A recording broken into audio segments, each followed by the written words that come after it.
Put God's word into practice. Yan. Yan po ang mensahe natin. Put God's word into practice. Gawin natin ang salita ng Diyos na ating napakinggan. Gawin natin ang mga salita ng Panginoon na ating natutunan dahil yun ang pinaka-advisable sa atin. Tama, natuto ka na, nagkaroon ka ng karunungan, then yung karunungan na narinig mo mula sa salita ng Diyos, kapatid, huwag mo lang iimbakin. Huwag mo lang itatago sa isip at sa puso, huwag natin itatago. Bagkus, gawin natin. Put God's word into practice. James chapter 1, verse 19 to 27. Yan ho ang ating pag-aaralan. How should Christians put God's word into practice? So paano nga ba? Yung pinasa natin kanina, pinakita ni Santiago kung paano mamuhay ang isang Kristiyano na hindi lang tagapakinig ng salita ng Diyos. Ang sabi ni Santiago, dapat tagasagawa rin ng kanya napakinggan. Ang primary ho na kailangan ng isang Kristiyano bago may sa pamuhay ang salita ng Diyos, kailangan, number 1, nakikinig ka ng salita ng Diyos. Wala kang maisa sa pamuhay kung wala kang napakinggan. Maniwala ka, wala. Paano ka matututo kung walang nagturo sa iyo at wala kang narinig na mensahe mula sa Diyos? Wala ho tayo. Kaya ho, napakaganda. Yung ginagawa nyo ngayon, yung nandito ka ngayon sa simbahan, it means gusto kang matuto, willing kang maturuan, dahil dapat ho, ang kasunod nun, willing mong gawin yung mga matututunan mo ngayong araw na to. Okay, number 1, sabi dito, how should Christian put God's word into practice? Sabi ni Santiago, number 1, Christians should live with self-control. Ang Kristiyano ho na namumuhay o nais mamuhay sa salita ng Diyos, sabi ni Santiago, ang Kristiyano ho ay dapat na mamuhay o namumuhay ng mayroong pagpipigil sa sarili. Hindi ugali ng mga Kristiyano ang basta-basta ko nakikisaw-saw sa usapan. Bakit po? Mayroon tayong espiritu ng pagpipigil sa sarili. Sign po yun na namumuhay ka bilang isang totoong Kristiyano. Christians should live with self-control. Anong una dyan? Una, quick to hear.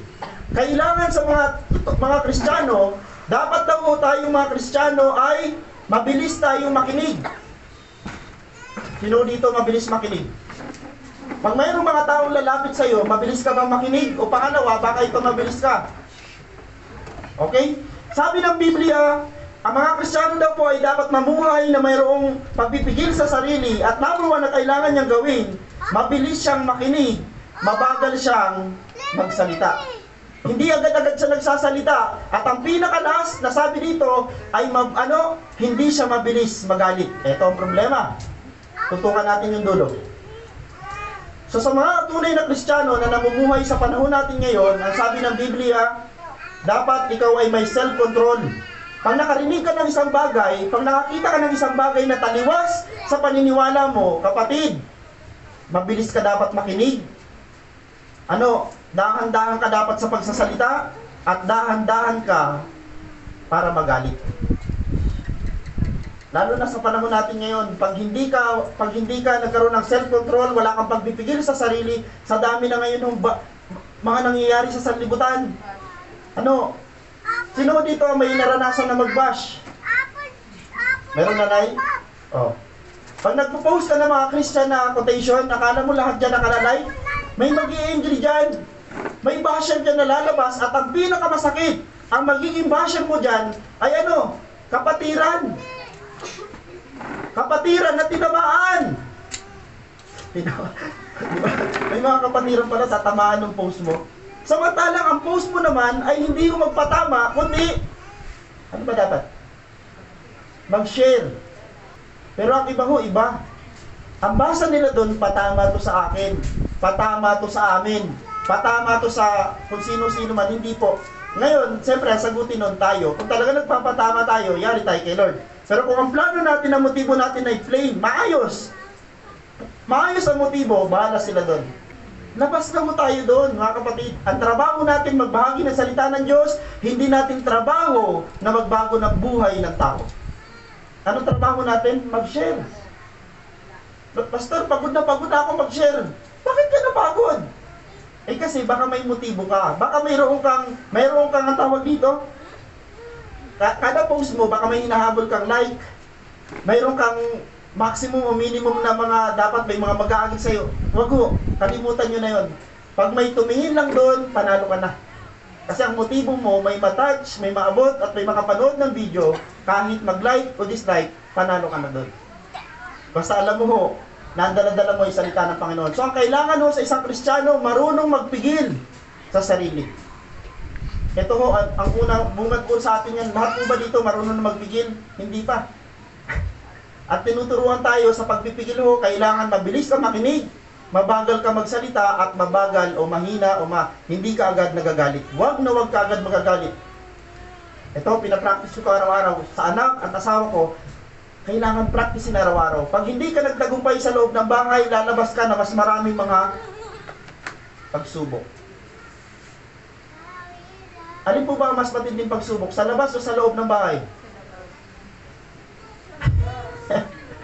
Tingin ko sa loob ng bahay. Kasi bakit po? Marami hindi nagtatagumpay sa loob pala ng bahay. Pero sa labas, sabi ko sa inyo, mas madali ho makausap yung mga nasa labas kasi hindi naman natin sila kasama araw-araw. Pero mga kapatid, dapat sila ho mapagtagumpay natin muna sa loob kasi dapat sila ang unang magbibinipisyo ng pagiging born again natin. Ang pagiging born again ay totoong pagbabago ng buhay. At ang dapat ho makabinipisyo niyan, una ang anak at ang asawa. Kung lalaki, kung babae, dapat ang una makakabinipisyo ng pagiging born again, pamilya. Sabi dito, for the anger of man does not produce the righteousness of God. Yung galit ay hindi nakakatulong para maging matuwid tayo sa harapan ng Diyos. Mga kapatid, hindi kailanman magiging matuwid tayo sa harapan ng Diyos pag tayo punong-puno ng galit. Kaya tinuturo ng Biblia, mamuhay tayo na mayroong pagpipigil sa sarili. Alam nyo, mahirap, no? Lalo pag ang kakantihin ay yung pamilya. Tama? Nasubukan mo na bang kantihin ang pamilya mo? Grabe, sa totoo lang ho, pag yun na ho ang kinanti at nakita, kasi alam ng kaaway, ay ito ang problema nito. Ito ang kahinaan nito. Pag nakanti yung kahinaan mo, yung pagpipigil sa sarili, hindi mo na naaalala. Ano na nangyayari sa'yo? Hindi ka na mabilis makinig. Ang bilis mo na magsalita at ang bilis mo na magalit na baliktad. Samantala, ang sabi ng Biblia, dapat mabilis na makinig, dahan-dahan sa pagsasalita. Alam niyo mo, yung mga mabilis magsalita, maraming nagagawa mali. Pause muna, pause muna. Pag galit po kayo, pause muna, hayaan niyo munang kumalma ang panahon, kumalma ka, dahil sa panahon kalmado ka na, nakakapag-isip ka na ng tama, at ang lalabas sa bibig mo na, praise the Lord, tama. Kaya lang, kailangan mo kumalma. Yan ang unang paraan kung paano mamuhay ang isang Kristiyano. Pangalawa, okay, pangalawa, sabi dito, Christians should live with true repentance and meekness. Ang mga Kristiyano ho na dapat isinasagawa ang salita ng Diyos. Pangalawa, ang mga Kristiyano ay kailangan mamuhay ng totoong may pagsisisi at kababaan ng loob. Magkasama dapat yun. Sa buhay natin, yes, nakakagawa pa rin tayo ng kasalanan, pero yung kasalanan na yan, kapatid, sabihin ko sa inyo, bayad na yan.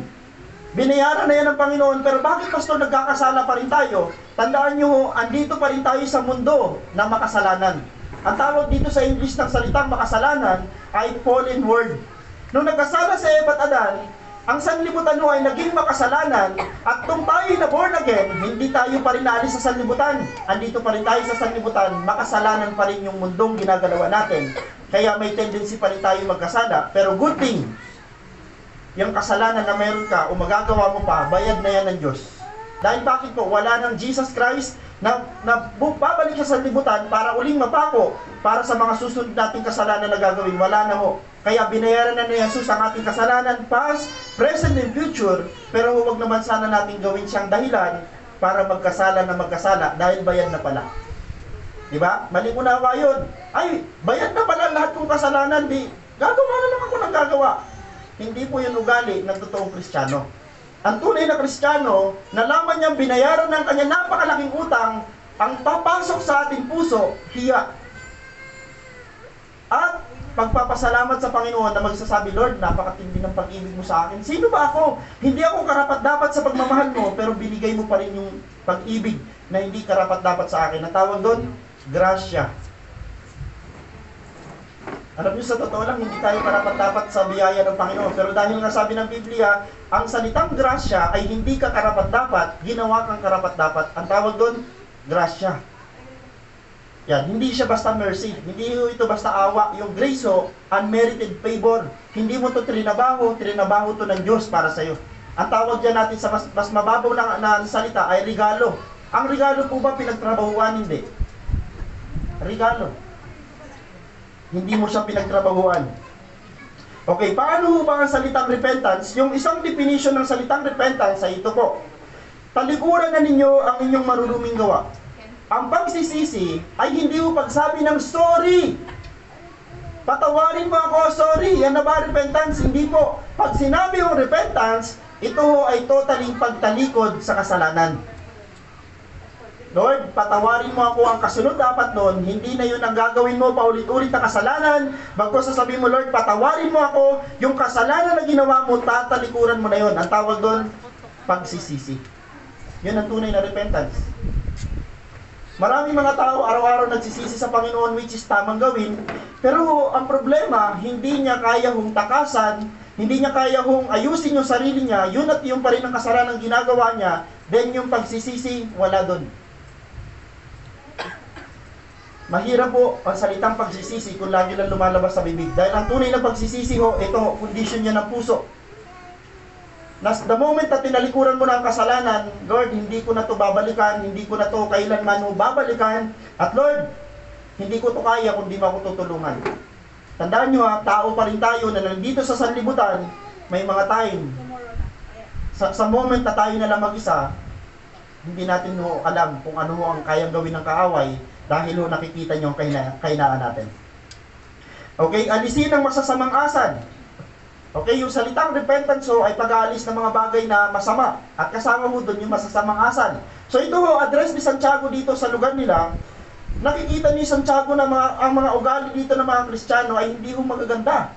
Kaya ho, in-address niya na bilang isang mga Kristiyano nakikinig ng salita ng Diyos, kailangan mabago ang asal. Kasama po pala yun.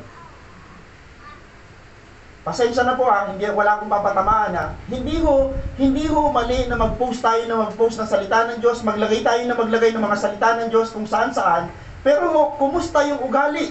Mahalaga sa Diyos yung ugali. Amen. Tama po ba? Mahalaga sa Diyos yung asal. Kasi kahit sabihin mong Christian ka dun sa mga tao sa paligid mo, alam mo, Kristiyano ako. Lagi ako nagsisimba. Born again ako. Kaya lang ang sasabihin ng mga tao sa'yo, kumusta naman yung bibig mo? Kumusta naman yung pamumuhay mo? Kasi hindi tayo mabuborn again o magiging Kristiyano sa salita lamang, kundi sa pamagitan ng pamumuhay. Kaya nga sabi ko sa inyo, kapag galit ka na at nalaman mong Kristiyano ka, kapatid, maghanap ka ng lugar na pwede ka mag-shout out. Para doon mo ma-expose ang sarili mo, wag sa mundo. Ayusin ang alitan ng mga magkakapatid. Una sa tahanan, pangalawa kung Kristiyano sa simbahan, wag iabot doon sa gobyerno. Dahil wini-win natin ng gobyerno, pakiusap. Wini-win natin ng mga taong katrabaho natin, kaeskwela natin. Pero minsan, tayo na mag-win, tayo din ang katitusuran nila according sa lumalabas sa bibig natin. Kaya nga, ang dinidin ni Santiago, ang napakahalaga sa Diyos, pamumuhay. Pamumuhay. Alisin ang masasamang asal. Kung meron pa po, pakiusap. Sikaping mawala na. Pastor, hindi ko maiwasan. Lumalabas talaga yung other side. Ang tawag natin dyan, other side. Si Jesus may other side, tama? Nung si Jesus Christ nandun sa templo, hindi, pumasok si Jesus sa templo. Ito, nakita ng mga tao yung other side. Yung isang pagkatao ni Jesus. Tandaan niyo, hindi lang mabait si Jesus, matapang din siya. Pagpasok niya doon sa templo, andun lahat ng mga ngalakal, ang baho ng templo. Siyempre yung templo, sabi ng Panginoon, tahanan ng tatay ko to. Ang baho, andun yung mga manunugal, andun yung mga mandaraya. Kasi alam nyo, dadahanan natin yung negosyo, hindi yung negosyo nyo. Dito sa negosyo dito sa Biblia, mandaraya may mga timbangan doon na hindi patas. Pinagtataong ni Jesus Christ at talagang nagdala siya ng latigo, pinaglalatigo ni Jesus Christ. Ang dami na galit. Ganyan pala siya. Pero alam niyo ba yung galit ni Jesus Christ? Sa harapan ng Diyos Ama, tama. Sana ganun tayo. Kung may magagalit man sa atin na taga-mundo o mga makamundong tao, dahil nagsalita tayo ng tama. Hindi dahil masama ang sinabi natin. Amen. Okay, balikan ko lang. Alisin natin ang masasamang asal. Kung ikaw ay nagkakaroon ng kaaway sa trabaho dahil masama ang asal mo, Alam niyo bang unang napapahiya yung Kristo na sinasabi mong Christian ka? Kaya ka Christian dahil may Kristo ka. Pastor, bakit kaya ang daming galit sa akin sa trabaho ko? Kumusta yung asal mo dyan? Wala naman akong ginagawa masama. Praise the Lord kung ganon. Pero kung litaw na litaw yung asal sa trabaho, kaya ka nabubuli, kaya ka napagtutulungan, kapatid, hindi kita matutulungan. Ang sabi ng Bible, dapat lang talaga mangyari sa iyo yun. Pero kung ang ginagawa mo kung nasaan ka, ginagawa mo yung tungkulin mo bilang Kristiyano at maraming galit sa iyo, kapatid, kakampi mo ang Diyos. Okay? Kahit kaaway ka ng lahat na nandoon, basta alam mo tamang ginagawa mo, maayos yung lumalabas sa bibig mo, maayos ang motibo mo, hayaan mo sila. May Diyos na kakampi mo. Last, sabi dito, mapagpakumbabang tanggapin ninyo ang salitang itinanim sa inyong mga puso, at ang sabi dyan ho, ito ay may kakayanang magligtas sa inyo. Isa sa pinakamagandang pangako ng Panginoon, once na namuhay tayo nang naaayon sa pagiging isang Kristiyano, ito ay magkukos sa atin ng kaligtasan. Tandaan natin ha, maling kaisipan ng mga tao na kapag, pastor, pag tinanggap ko ba si Jesus Christ bilang Panginoon at sarili kong tagapagligtas, ligtas na ako? Minsan ang kaisipan natin, dahil sinabi sa Roma, tanggapin mo si Jesus, yes, tinanggap ng bibig. Ang question, tinanggap pa ng puso at isinapamuhay ba yung pagtanggap kay Jesus? Kasi ho, ang pagtanggap may bunga. Anong bunga? Tamang pamumuhay. Okay? Yan ho ang pangalawang points natin. Pangatlo, ito yung last. How should Christian put God's word into practice? Last po ito, at dito ho lahat nakakonect, yung 1 and 2. Christians should live according to the will of God. Yan ho ang pang-last na sinabi ni Santiago. Ang isang Kristiyano ho na dapat namuhay sa salita ng Diyos ay namumuhay ayon na sa kalooban ng Diyos. Amen. Yung pagpipigil sa sarili, kasama na yun. Pangalawa, yung paghingi ng tawad, pamumuhay ng mayroong maayos na puso at kababaan ng puso. Sabi dito ho, be doers of the word. So ang Kristiyano ho na namumuhay, eto na, tinanggap mo na si Jesus Christ, gusto mo na mamuhay bilang isang tunay na Kristiyano, be doers of the word. Lord, napakinggan ko, sinabi doon magpatawad, eto na. Ano nang kasunod? Kapatid, tinuro sa Biblia, magpatawad ka. Anong kasunod? Magpatawad. Ay, pastor, nakinig lang ako eh. Iimba ko lang muna kasi hindi ko pa kaya magpatawad. Pero may... Ayun, bakit? Pero gusto kong, dapat ba magpatawad? Magpatawad! Alam nyo, ang context nito, pag binasa nyo yung una, lalo sa Mateo, pag binasa nyo po yan dyan, yung mga be doers of the word, yung lahat na matututunan po natin, mga kapatid, kailangan natin i-apply. Sa Mateo na lang eh, Mateo chapter 28, verse 19 to 20, humayo kayo. Humahayo po ba kayo? Di ba? Pastor, nakinig lang talaga kami. Hindi ko kayo kinukondem, pero ang paghayo sa panahon na ito ngayon, ay hindi lang pupuntahan mo siya face to face, sa pamagitan ng cellphone, nakakahayo na tayo. Pag sinabi ho, yung word na hayo, na ipapalaganap natin yung mabuting balita patungkol kay Jesus Christ. Be doers of the word, not hearers only. Yan ang sabi. Wag ho tayo tagapakinig lang. Sabi dito, not hearers only. Ang taong nagsasaliksik at pagtuloy na pagsunod sa kautosang ganap na nagpapalaya sa tao ang pagpapalain ng Diyos sa lahat niyang gawain. Ito, bakit huwag na tayo magtaka. Kung tayo ho ay namumuhay ayon sa kalooban ng Diyos, kung tayo ho ay namumuhay according sa gusto ng Diyos, kapatid, mismo ang Diyos ay nangako eh. Sabi ng Biblia, ito ang mga taong pagpapalain ng Diyos sa lahat ng kanyang gawain. Mayroon ka bang ginagawa? May ginagawa ba ang kamay mo? May ginagawa ba ano pa mga bagay na ginagawa mo? The moment na yung mga bagay na yan ay connected sa kalooban ng Diyos, kapatid, huwag ka nang mag-alala at huwag ka nang mag-alinlangan. Mayroon bang blessing doon? Meron. Alala, medyo mabilis lang Santiago chapter 1 verse 26 to 27, ganito daw po ang tamang pagiging reliyoso. Tayo po bilang mga taong lagi nagsisimba, yung mga taong laging pumupunta sa church, at nagbibigay ng panalangin, ng papuri, at tawag ng mga tao sa sanlibutan diyan ay reliyoso. Mananampalataya. Pero sabi ng Santiago, ganito ang tunay na sign na mananampalataya ka. Kung inaakala nino man na siya'y reliyoso, ngunit hindi naman siya marunong magpigil ng dila, yun ang problema.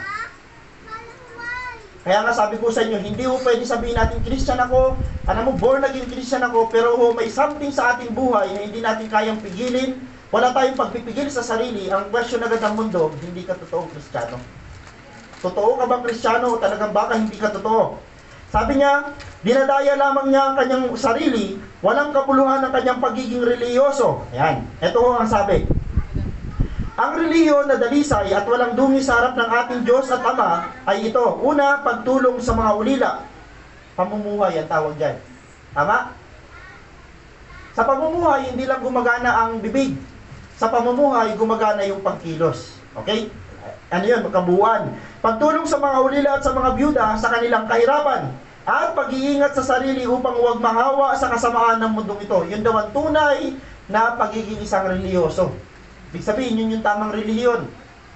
Pag ang iyong sarili ay iniingatan mong madungisan ng ibang tao, halimbawa sila gumagawa ng kasamaan, gumagawa sila ng kasalanan, dahil ikaw ay tunay na reliyoso, tunay kang Kristiyano, kapatid, iniingatan mo ang sarili mo, huwag mahawa sa kanila. Alam mo bang pwede kang makisama, pero hindi ka pwedeng makisama? Magkaibang terminology yun, magkaiba. Okay, yan ho yung dapat nating tandaan. Okay, paalala po yun, ito ang tandaan natin, hindi mainam ang maging tagapakinig lamang at hindi nagsasagawa ng napakinggan. Bakit po? Yan. So mayroon ditong analogy, mayroon dito example na pinakita na hindi kailanman naging mabuti ang tagapakinig lamang ng salita ng Diyos. Alam nyo, sa totoo lang, di ba nagsimba tayo ngayong araw na to? Lunes, Martes, hanggang Sabado, pwede tayong may mapakinggang preacher sa Facebook, pero hindi ho sapat yung makinig ka lamang. Tingnan nyo ang example ng isang taong hindi ho namumuhay ayon sa kanyang pinakinggan. Mateo chapter 7 verse 26 to 27, ang bawat nakikinig ng salita ngunit hindi naman nagsasagawa ng mga ito ay may tutulad naman sa isang hangal. Okay, sorry sa word ha, taong hangal, sabi dito, na nagtayo ng kanyang bahay sa buhanginan, umulan ng malakas, bumaha at binayo ng malakas na hangin ang bahay, ito ay bumagsak at lubusang nawasak. Yung taong nakikinig lang ng salita ng Diyos, pero hindi nagsasagawa ng kanyang napakinggan ay katulad ng taong hangal. Nagtayo ng kanyang bahay sa buhanginan at dumaan ng mga problema, dumaan ng mga pagsubok, yung taong nagsasabing Christian siya, bigla yang mawawala at hindi na magpapatuloy. Hindi ko na sinama yung hindi ko sinama ang 23 to 25, pero yun yung taong dapat tayo. Yung taong matalino na nagtayo ng kanyang bahay sa ibabaw ng bato. Sino yung ibabaw ng bato na yun? Sino yung bato? Si Jesus. Nagpundasyon ng kanyang sarili sa bato. Yun yung mga taong matatalino na in-apply ang kanilang napakinggan at dumating ang pagsubok. Tandaan nyo, sa 7:23 hanggang sa 26, pareho pong darating ang problema sa mga mananampalataya at sa mga hindi mananampalataya. Pareho. Ibig sabihin, maliho tayo nung salitang, kung kailan ako na born again, kung kailan ako simpa ng simba, kung kailan ako pumupunta sa simbahan, doon pa ako nagkaroon ng maraming problema. Ang totoo, pareho lang may problema. Pag binasa nyo to, pareho lang ang dumating na problema. Umulan ng malakas, bumaha, pero magkaiba sila na nangyari. Yung isa tinangay, yung isa nanatili. Mga kapatid, sino ka sa dalawa? Naniniwala ho ako na tayo ho mga nandito, malaki ho ang posibilidad na tayo po ay yung mga tao nakikinig. Kapatid, pag uwi mo mamaya, ikaw dapat yung taong tagasagawa na napakinggan mo. Okay? Una mo i-apply, pagpipigil sa sarili.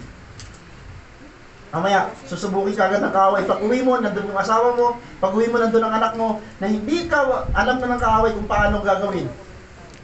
Ano ang sabi ng Biblia? Hoy, mamuhay ka. Di ba nakinig ka ng salita ng Diyos? Maganda sana kung gano'n ang bulong natin eh. Kaya lang ang bulong mo minsan na maririnig natin ay una, bulong natin. Mas matindi yung bulong natin, no? Sarili na natin, nakakausap pa natin. Tandaan nyo ha, pag uwi mamaya, Lord, gagawin ko yung sinabi mo. Ngayon buong isang linggong ito, itatry ko magpigil sa sarili. Ayun, lumating yung linggo, wala, hindi kinaya.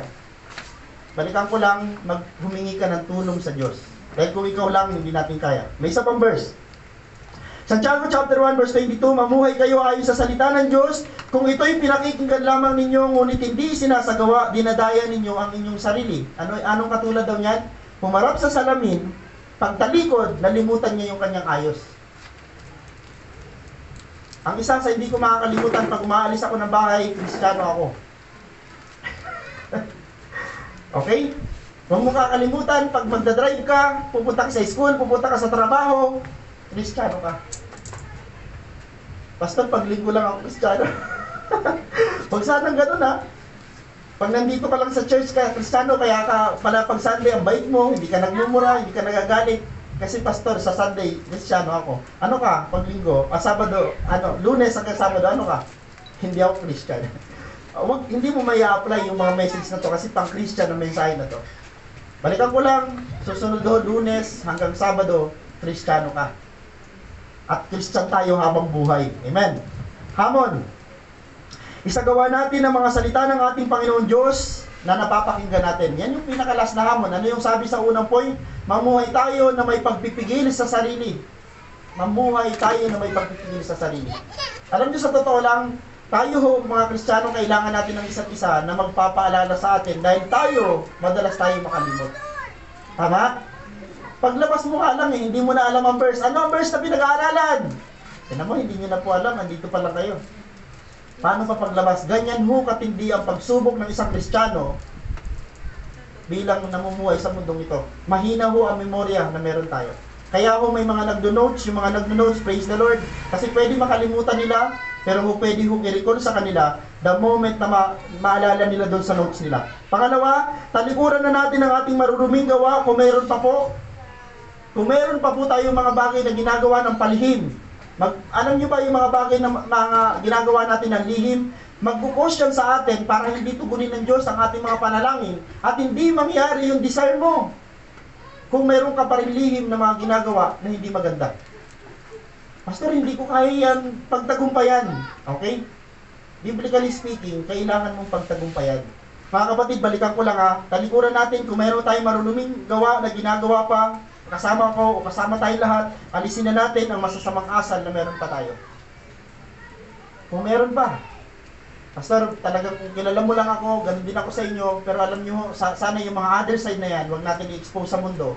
Kasi hindi natin mauwi ng mundo kapag nakita nila yung mga bagay na hindi na dapat nakikita sa atin.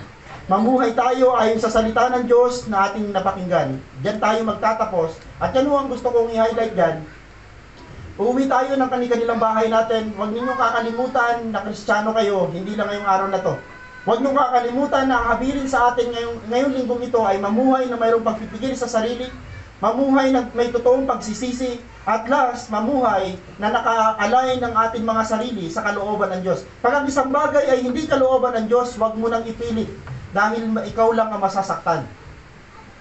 Mamuhay tayo na may pagpipigil sa sarili, kahit ito na lang ho, huwag nyo nang kalimutan yung iba, pero ito ho, sana ma-i-apply natin yung pagpipigil sa sarili, yung talikuran natin ng maruruming asal, lugawan natin, mamuhay tayo ayon sa salita ng Diyos. Ito ang mensahe ng Panginoon, put God's word into practice. Huwag lang tayo yung tagapakinig, gawin din natin ang ating napakinggan. Sa Diyos po ang pinakamataas na papuri.